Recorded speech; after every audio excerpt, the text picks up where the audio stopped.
Hi guys, in this video I'd like to give you a very brief introduction into the wiring of an ACDC25. This is a access control power supply unit that does come with backup battery, so it's very handy to use in offices, places like that. Now typically a technician would wire up a fingerprint reader or a little keypad and wire the lock directly into the reader itself.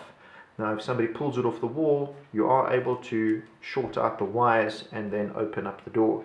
Whereas if you're wiring it with the ACDC25, you would take your button relay directly into this device here. So you would set that either to normally close or normally open, depending on what your reader offers.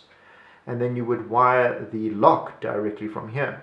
So if a person pulls the reader off the wall, they can't physically disconnect the power to the mag lock. It's still being powered up via this device here. So it just adds that extra layer of security to your office. The 220 volt input is on this port here. You can see it at the top.